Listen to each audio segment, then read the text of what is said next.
So, of course, over here in the UK, we're coming up to a time in a year or so when things are going to get a little bit challenging politically, and not just on a political level, but also on a personal level for a lot of people within the United Kingdom. You see, the time is on the way for us to start thinking about the next time that we actually get to vote about what political party is going to be in the Houses of Parliament. And this one is going to be really tricky to vote for, and let me explain to you why.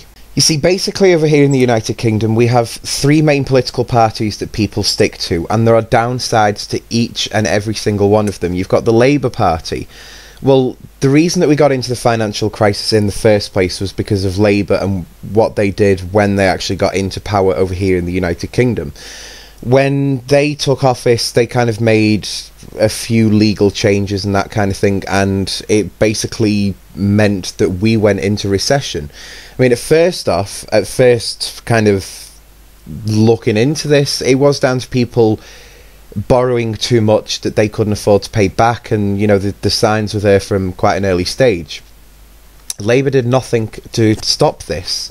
You know, they allowed people to take mortgages for up to 5 times of their income, and it was a whole ridiculous thing that they were trying to do. But you know, they wanted the money. We were going through a boom period, and you know, things were great and no one really cared, and then the shit hit the fan. So we voted out Labour, we got rid of them, and to be honest with you, I wouldn't really want Labour back in, because I kind of think, you know what, you've spent the last, 5 years turning around and apologising for all the mistakes that you made while you were in, and trust me, there's been a number of mistakes that they have apologised for, but probably not a lot of Labour supporters are going to remember the things that they have apologised for. So I wouldn't really want Labour to get back in, because I kind of just think, you know what, they're going to try and fuck us up again, and they've got the wrong ideas, and it just wouldn't work. So the next one is kind of the main political party that we've got in at the moment, which is the Conservative Party. Now, the Conservative Party, I actually wanted to get in last time because they seem to have the right idea about this, but you see, the thing is, when it comes to voting next time, a lot of the press is going to feature on the statistics, and statistically speaking, the Conservatives haven't done well at all in their time in Parliament. Like, they haven't done well at all. Like, our overall growth of GDP, or whatever it's called, has still shrunk while they've been in office, and we've had so many tax hikes and tax cuts, and it's just been unbelievable. So I don't think that they're going to get in. The last one is the Liberal Democrats. Now, the Liberal Democrats are kind of like a mediocre party. Like, I would have been tempted to vote for them, but they still want to stand by their current leader, and it's just a bit like, you know what, he doesn't do it for me. You know, he's kind of just one of them that went to boarding school, got the education, but kind of didn't really get any life experience. So I personally wouldn't consider them, or just having them as a government by themselves. So yeah, that's kind of all three of the big ones knocked out right there. That's why I wouldn't vote for any of them. You see, you've got other political parties that try and get themselves in, but will never actually manage to get themselves into Parliament. You've got UKIP, which stands for the United Kingdom Independence Party, or Independent Party, or whatever the fuck it is.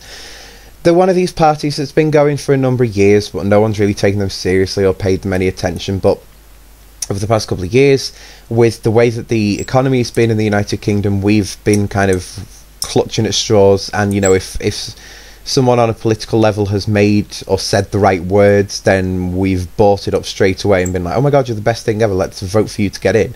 And that's kind of what UKIP has been playing on. They've had this fella in, is it Nigel Farage or something? I don't really care. And you know, he made some of these great speeches with the right ideas and everything like that, but then, you know, you look at the other people that are in the UKIP party, and I've got to say, there is quite a few racists, there's quite a few homophobic people, there's quite a few, you know, people that you just genuinely wouldn't want to be working for you if they got into any sort of power. Another party like that as well, while we're on about political parties that don't stand a fucking chance, the BNP. The BNP stands for British National Party. You would have thought with them having British National Party, they'd have had the British national interests.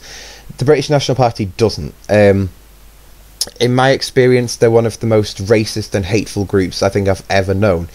They have this fella at the front of them called Nick Griffin. Nick Griffin is just a homophobic, racist bigot. I genuinely can't stand him. He literally makes my skin crawl. Some of his activities, he should actually be banned from anything political. There was a court case not too long ago where a gay couple took some hotel owners to court because they got told that they couldn't share a bed while staying in their B&B. Now, I personally would find that homophobic if that had happened to me, and yeah, I would kick up a fuss about it as well.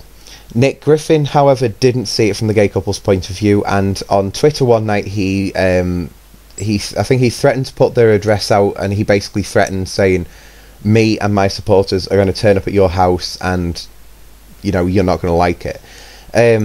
I'm not too sure if he actually got into trouble about that. I know it made it into the press, but nothing really got said about if he ever got into trouble about it.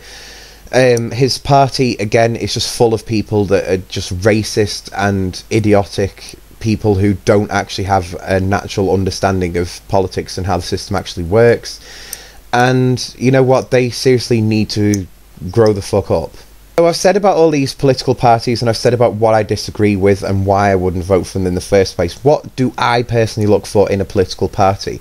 Well, I'm going to look for someone who is in charge of the party, and I'm not just on about a front man. I don't care who the Prime Minister is, you know, because all as the Prime Minister is he's the man with the voice, and that's all that he does. He stands in front. It's like if I can explain this to you, if you have a problem with your order at McDonald's, you speak to the manager. The manager of the store has not made your burger. He didn't put poisoned meat in your... I don't know why you'd have poisoned meat, but you did. And he's the one that you complain to, and you're really angry with him because, you know, you've got this poisoned fucking burger. Why? And you know what you forget to look at is the rest of the restaurant staff that work there in the team behind him, that have actually made the burger, that have actually fucked up. It's not the manager's fault. And that's kind of the same thing with the Prime Minister. There is this whole government behind him that do make the decisions and that do influence all these sorts of things, and all he does is say, you know what, this is what they've done and I stand by it, and all this kind of stuff. So yeah, as far as Prime Minister goes, not really too bothered. What I'm actually looking for is a political party which is built up from people who have actually lived in the real world, that don't have the best education in the world, that have actually lived real life and can turn around to us and say, do you know what, when I was on job seekers allowance, I couldn't live on that, so we're going to look to increase it. You know, when I was out of work, this didn't work for me, I think this will work, let's try it. You know, that's what we need. We need people with experience of what it is actually like living in the country, rather than those who, yeah, okay, on paper have lived in the country but haven't actually lived a real life because they've been too busy in boarding school. This is what we actually need, in my opinion, to help to change this country round. You know, we need someone who's going to come in and take brave moves and brave steps even, you know, that isn't afraid of pissing a load of people off if the interests of the country are going to be kept, that doesn't support a government which is so corrupt in some of the things that it's allowed to do, you know, and will look and find fault in their own government, and, you know, won't have all these secrets and everything like that. You know, this is what we need, and unfortunately it doesn't look like there's going to be anything similar to that I'm going to be able to vote for when it comes up to voting in 2015.